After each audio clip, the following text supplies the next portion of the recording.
When you come into hospital, you probably expect emergency equipment to be there if it's ever needed. But have you ever stopped to think about who makes sure it's ready to use? In this episode, we're joined by Anna Marie Lim from the resuscitation team to explore the hidden work that helps keep patients safe. From checking emergency equipment to some rather unusual vending machines, we'll find out how a role most patients never see can make a real difference when every second counts. So let's get into it. Anne Mary Lim is a deteriorating patient team technician at the Dudley Group. She ensures emergency and resuscitation equipment across hospital and community sites is stocked, maintained and ready for use. Through auditing, stock management and supporting training facilities, she helps keep patients safe and clinical teams prepared. Fun fact, she can spot missing emergency equipment faster than her car keys. Hello, my name's Anna. Lim as well, if you want Anna Lim. And I work on the resus training team. Resus obviously has a number of people working in the department. Just for our viewers and listeners, what exactly is your role? So I am the deteriorating patient team technician. So I look after all the mannequins that are in the training room and the equipment. I look after the resus equipment. So most wards will have a crash trolley or an emergency bag. There's 71 across the hospital and out in the community as well. So I look after those. I look after the online platform that we use for those, which is called My Kit Check. And then I look after the vending machine. The vending machine. Vending. We'll get to the vending machine in a minute. Oh, I'm curious. Yes. We'll get there. But how did you land this job? Because it's a big job with a lot of responsibility. It was a Facebook find. Okay. Yeah, as you scroll through on an evening, saw the job advertised, was already considering changing what I was doing. I worked in a school previously.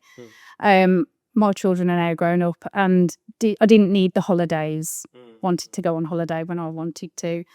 And saw it on Facebook, clicked on it and had a little read and thought, curious. Thought about it, chatted to my husband and then had another little look and read into it. And it told you that you're working with a resus team. But I didn't know what the whole role would entail. But I just thought, give it a go. Why not? So you just saw something. Yeah, it just you got didn't my really attention. know what it was, Yeah, but like, why you know not? what? Take a chance. Take a chance. Yeah. Wow. Okay. So working with, was it like children primarily? I worked in a special needs school previously. Special needs school. So big change to resus. So for everybody listening, resus is like the acutely unwell patients that need quite immediate intervention to, keep them alive until more definitive things can be done. So you saw a Facebook post and I was like, oh, this sounds like a bit of me. Yeah, somebody I went to school with had posted it and I just thought, why not? So did you have any clinical background before that? I had a little bit. Previously to working in the school, I did do learning disabilities nursing. And then had children and career went in a different direction. So as they've got older, I thought, actually, we'll do something for mom for a change. And how long have you been in this job role? I've been here 2 years now, 2 years in May. So you clearly like it. Yeah. It's not the like team 6 are months. amazing. Everybody I come across on the wards, they're all lovely. I had a lot to learn, obviously, because I didn't have any idea what was in a resus trolley, the contents or anything like that. And again, with the training equipment, we've got lots of equipment in the training room that I didn't know how to use. But yeah, every day is a school day. Something changes. But yeah, it's great. And when you first started, was it exactly as you expected or pictured it would be? Or did something like surprise you? Like, oh. I think it surprised me massively, the scale of the emergency equipment that the hospital has and the scale, the team, their knowledge of everything. Sometimes I feel like I'm in a game of tennis and I'm listening to a conversation. I'm like, wow, how do they retain this information? And just the the different mannequins and the training courses that they offer as a team. It's all very different. When you say that you're in charge of research trolleys, right, and like equipment, for our listeners, what does that mean? That means there's an emergency sealed trolley in most areas across the hospital or within a minute or two's grab. Each trolley has a set contents for an emergency, which is standard across every ward. So generally everybody should know what's in there. Then when a medical emergency happens and a team gets called, that trolley is then taken to a patient and used.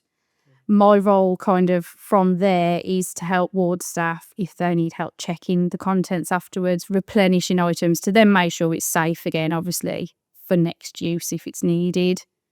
Okay. So for our listeners, the research trolley is usually red, bright red. Red if it's an adult, blue if it's paediatric. Oh, okay. And there's also various grab bags across the hospital. You might see somebody walking with quite a bright orange. Oh, I've seen, backpack. yes. There's little backpacks. They're transfer bags. So if somebody's going from a ward, say to X-ray or CT or ED up to peds. So yeah, there's So it's sort lots. of like- It comes in all different varieties. Okay. So lugging the trolley, you have like a little Yeah. emergency backpack. Yeah, you can instead. have a backpack as well.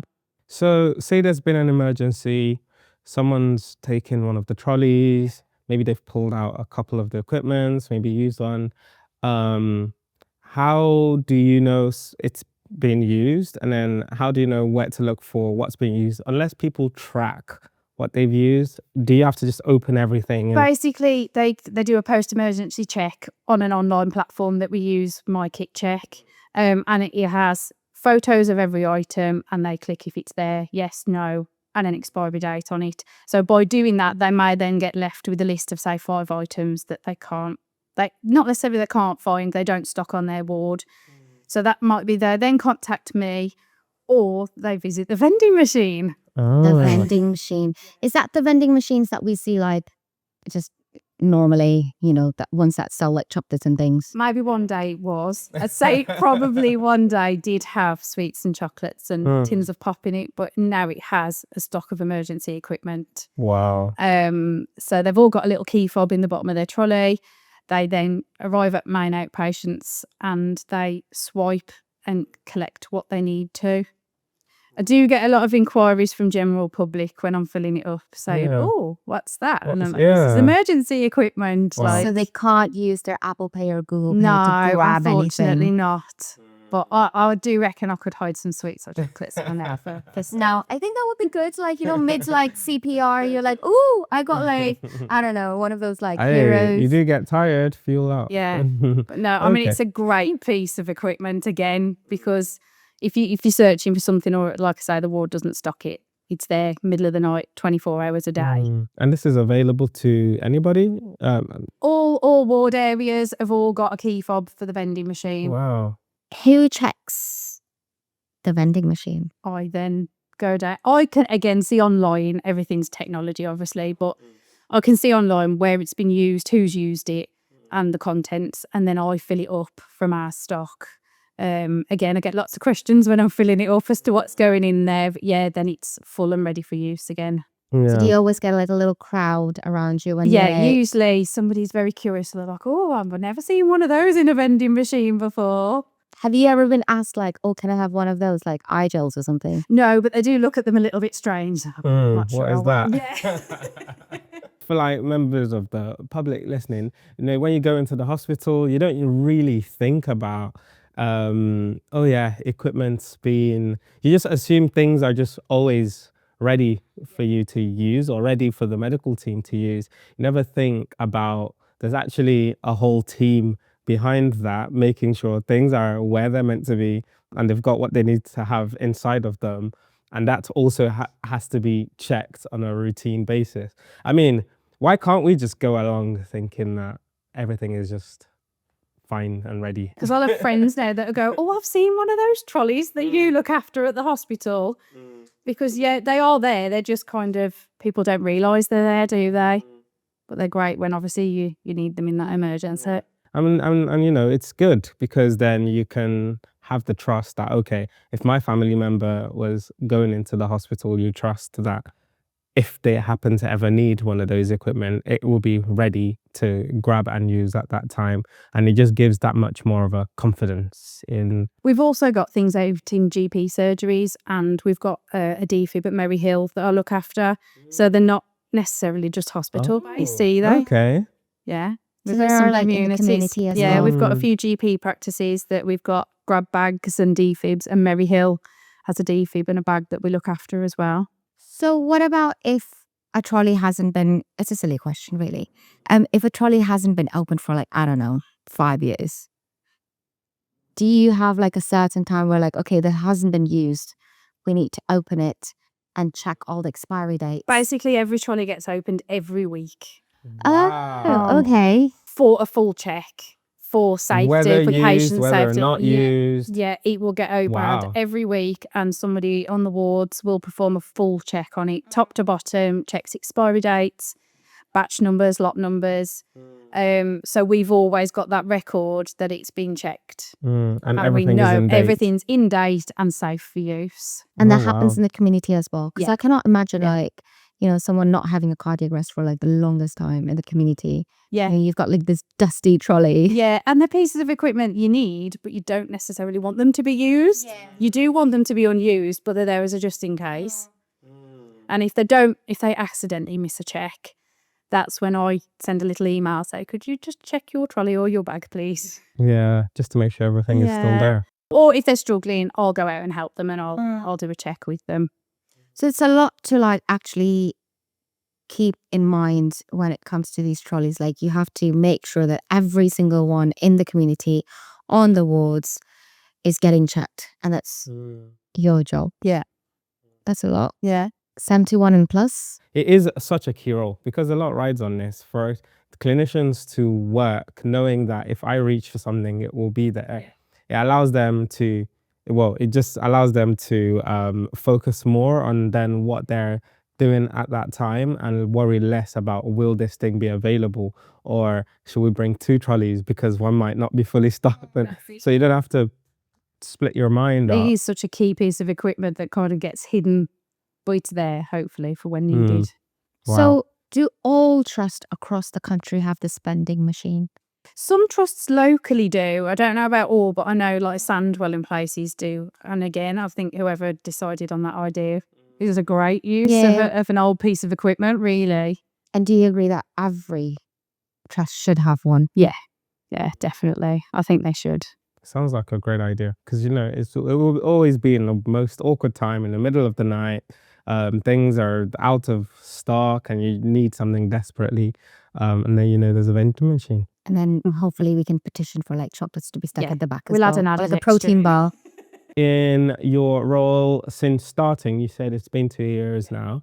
Has there been any new innovations or any ongoing innovations as to new equipment or changes that might be coming in, or new teams that you're working, or is the role expanding into additional kind of responsibility? I think it's ever expanding. Community is a big one. We seem to be getting more community places. We've just had Ridge Hill open in Wordsley. So we've been setting up a trolley over there. The GP practices, we seem to be getting more things. So it seems to be, hospital seems to be like as it was when I joined, but outside of the hospital seems to be growing in the areas, which is good for community because obviously there's a lot of appointments that go on out there. Yeah, that's amazing. And similarly in the hospital, there will be a designated person in the GP to check the equipment, send you the data, you then update. And you said you had that is it like a website or an app or? Yeah, it's a website, My Kit Check. And that in itself is brilliant. Again, whoever came up with that concept, it's really good because it's quite simple for people to use. And it kind of cuts down work where like you have to like ring or email every little site. Because they'll get a little alert to say this item is expiring in a month's time. So they've got a month then to put that into clinical use rather than it be going to waste. Because again, we're talking about trying to recycle and reuse. So we try to recycle things back into use and then they can replenish that. So for example, in the hospitals, if like something like cannulas are going to be expired in like a week, take that out, Take that out, swap put it in out. new ones, Yeah, and then put that on the walls because we use them that's all the it. time. Yeah, So they're not being. yeah. That is It's such a cost good idea. saving as Yeah, well. cost saving. Hopefully, yeah. In your role, again, you've been here 2 years, made a career change. What is it you enjoy most about working in your role? I find it really interesting what I do because no day is ever the same. Wards are chopping and changing, or there's changes to the equipment. I think my team are probably my favourite part. We're only a small team. There's only 11 of us, but we've all got our own little quirks, as most teams have. But we just get on, and they all help each other. And their knowledge to me is amazing. Like I say, I sit there sometimes and I think, wow, how do they retain all this information? So you're learning something from Yeah. your colleagues every single Yeah. day as well. And I will just say, what does that mean? Because Yeah. obviously I'm not non-clinical. I'm not. I don't know what you're talking about. Yeah. They are a very friendly They are. research team. They are. And they will help whoever, whatever their query, whether it's related to their job or not, they will genuinely help them. Yeah. I don't know what it is. Research teams are just always the best people to just come, talk to, get to know, and they can save your life. That's how, Well, yeah, we're a very lucky team, just in case I They need do help. save our lives. You mentioned something at the start about looking after mannequins as well. I didn't know mannequins needed looking after. Well, What they does need that a mean? lot of maintenance. They have to have their lungs changed. They have to be cleaned. That's true. We try to make them look quite lifelike in the training room as well. So they might be wearing a pair of pajamas at Christmas. They've got Christmas t-shirts on. So obviously there's beds to be wiped down and mannequins to be cleaned and stuff within the training room. And depending on the course, will depend what mannequin the team want out. So obviously we'll swap to paediatrics. If they're just doing airway skills, it'll be a little airway head we're using, not a full-blown mannequin. But yeah, they're all different as well. I think like they've like really changed throughout the years. Like before they used to just have like that, flat face and just They do, no I mean, expressions. As cough and make noises wow. and things. So yeah. And they will say yes and no to you as well. What? So if you ask it if you They would like okay, nod or no, it will speak. what? Got a little iPad and you can press what you want it to do. But they have started becoming like even just how they're made rather than just hard plastics. They started becoming very, very lifelike. And it's just increasing that like fidelity, like just how real something is when you do the teaching, and it makes the difference because then when you're actually in that scenario in real life, it just makes your practice that much more beneficial. Absolutely. I mean, closer I to the even truth. name the mannequins. We've got Ant and Dec, and we've got Tess and Claudia. So I even So you name just always them. go like, get Claudia out of the closet. Yeah. Or like, get him out of the Our closet. baby one's a baby Ant and baby Dec. Oh wow. Yeah. I have seen the baby one as well, where like it moves its hand. Yes. Yes. And these kits aren't cheap. Like they go into thousands and Yeah, thousands. they do. Yeah. Thousands of pounds. Like so I get it. They do actually need to be maintained because they're all investments for the different hospital trusts. Not only for like one generation, but multiple generations of healthcare workers who'll be passing through the And we trust. see so many people come through the training room daily, or like basic life support courses or national courses. That those mannequins have a lot of work on them. And things like basic life support, it's not just actual, it's almost every hospital staff has to be trained in basic life support because you never know where there could be an emergency. So lots of people will be passing through the department, from doctors right up until probably administrators as well, just because you never know where someone might collapse and need that help. So it's very important that the tools are kept up to date, they're safe to be used, and also kind of realistic. So it makes that teaching effective as well. I think at the end, your job it helps with patient safety. Yeah. Because if these trolleys were not checked. These mannequins were not checked for our training. Mm. It's Patient like safety gets prevention rather than compromised. curing, Yeah. isn't it? So like you're preventing those terrible incidents happening in the first place, than working backwards from a big complaint or a big failure in the service. You're just one step ahead of the curve.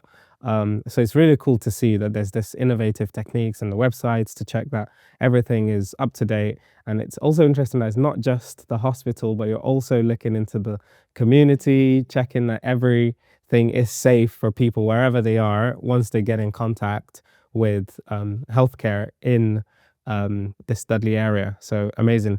I'm sure multiple people or multiple trusts around the UK will also be adopting something similar, but definitely sounds rewarding. I can see why. Yeah, it is. It's so interesting. I think maybe because I haven't got that clinical background, that's why I do find it genuinely interesting, because all the defibs can be different. So there's not just one standard defib. So then the pads are obviously different. So you've got to know which one goes with which. But yeah, from a patient safety and just knowing if you did have a family member ever come in, you know that trolley's there and ready to be used. Yeah. So indirectly, directly, Anna is saving lives. Yes. Maybe. Fingers crossed. Yes. Because when you reach for that oxygen mask, it's there. It's there to be used when you need it the most. And it's in date. Yes. And it's in date. So we're not, shoving. Some people do see me coming onto the ward and they're like, oh no, she's here again. I'm like, I'm just coming to check your trolley. It's fine, don't worry. It's like the caretaker or the keeper of the emergency. I do say, it's the my kit check lady. We've gotten to know you. We've gotten to know your role. And I'm sure people listening at home, they definitely have learned something new. Because I know I have, and I work in the hospital all the time. Emergency equipment technician or resus technician. Yeah, deteriorating patient team technician. A lot of people like to put your teeth in with to say DTTT. DTTT? DPT tech. DPT. So that's what I tend to go with, the short version. Okay. Is there any final thoughts that you have about maybe what you do, or maybe something for the members of the public or families of patients just to think about or consider, or just any last thoughts you would like to leave, or even our healthcare staff as well? I think just be rest assured that the emergency equipment is there, even if you don't necessarily see it, because we put it in places where we know it's more accessible. So hopefully people feel a bit more rest assured that it's checked, it's in date, it's there. The teams all know where they are and how to use it. Because it makes me feel better knowing that if it was my family, that it's there. And then probably just if anybody was thinking of a career change to the NHS, I would definitely do it. Oh, wow. Yeah, because everybody has been amazing since I've joined. No complaints. Thank you so much for coming onto the Right Chamber podcast, Anna. It's been a lovely, lovely conversation. And to all our listeners as well, thank you for tuning in. As always, if you've learned something new or have a question about what you've learned today, again, definitely interact with us in the comments. And we will see you on the next podcast. Remember to stay connected with us on social media. Follow us on Instagram and TikTok at RGUCMS. And subscribe to our YouTube channel, RGUC Media, for more exclusive content and updates. Thanks for tuning in to the Right Chamber podcast. Until next time.